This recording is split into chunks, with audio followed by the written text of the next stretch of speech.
بسم اللہ الرحمن الرحیم۔ امام بخاری علیہ الرحمہ نے کتاب الدعوات میں اس حدیث کو ذکر کیا ہے، اور باب ہے الدعاء فی نصف اللیل، نصف لیل میں دعا کرنا۔ یہ حدیث قدسیہ ہے۔ سیدنا ابی ہریرہ رضی اللہ تعالی عنہ فرماتے ہیں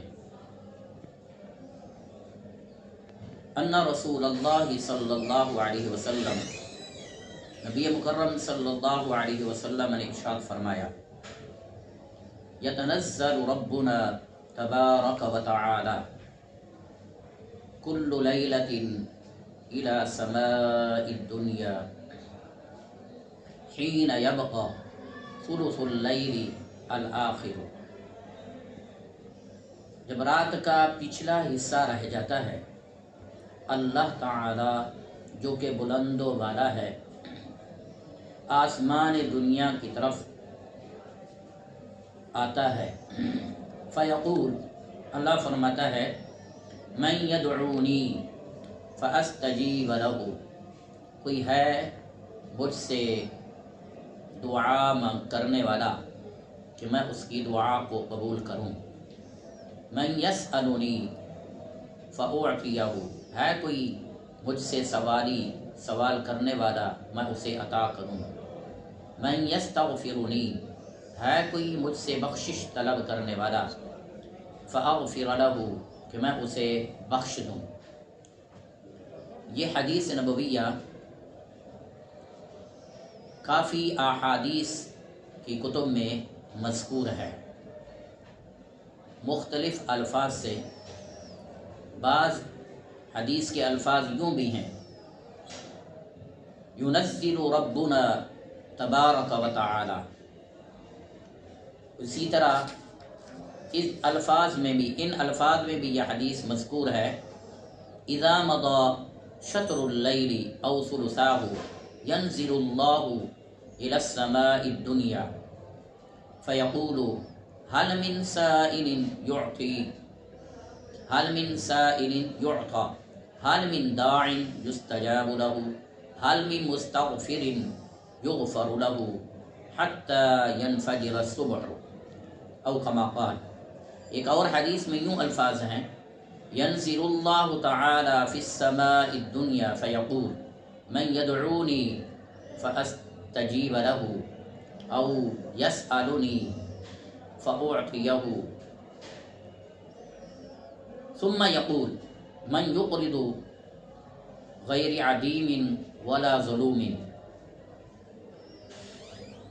والروایۃ السادسہ، ان اللہ یقول حتی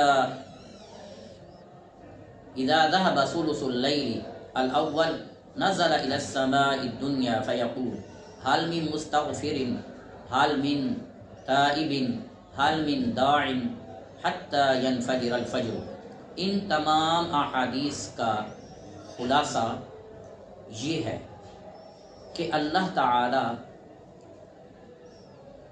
رات کے آخری حصے میں آسمان دنیا پر تشریف لے آتے ہیں۔ اب اللہ تعالی کی ذات آنے جانے سے جسم سے پاک ہے۔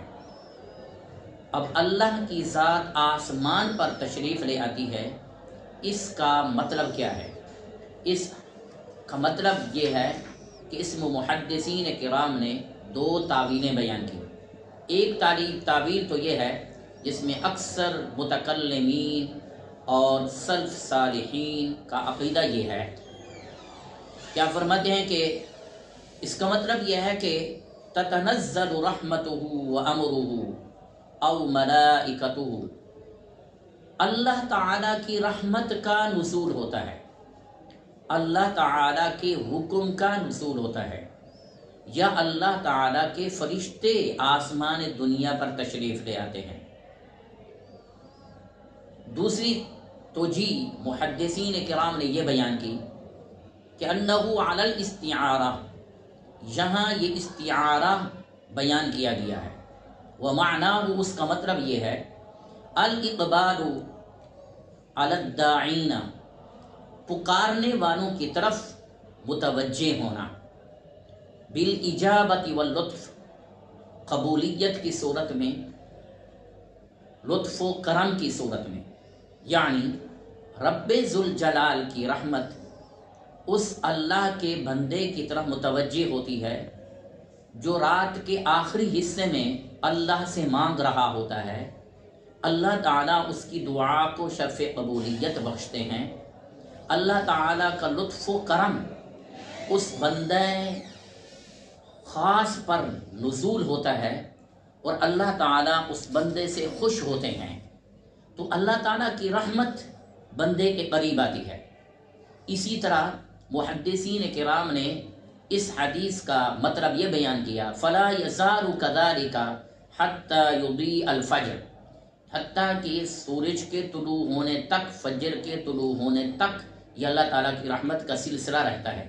تو اس کا مطلب یہ ہے کہ امتداد وقت الرحمہ، اللہ تعالیٰ کی رحمت کا وقت لمبا ہو جاتا ہے حتیٰ کہ فجر تک یہ سلسلہ رہتا ہے۔ اس میں ایک تو یہ ہے کہ اللہ تعالیٰ سے مانگنے پر ترغیب دلانا، شوق دلانا کہ بندہ اس گھڑی میں اللہ تعالیٰ سے مانگے اور اللہ تعالیٰ سے اس چیز کو حاصل کرے۔ دوسرا اس کا یہ کہ تنبیہ ہے کہ رات کے آخری حصے میں دعا کرنا، استغفار کرنا، یہ اللہ تعالیٰ کو بہت پسند ہے۔ اللہ تعالیٰ سے دعا ہے اللہ تعالیٰ ہم سب کو رات کے آخری حصے میں اپنی عبادت بجا لانے کی توفیق عطا فرمائے، آمین۔ وما علینا الا البلاغ المبین۔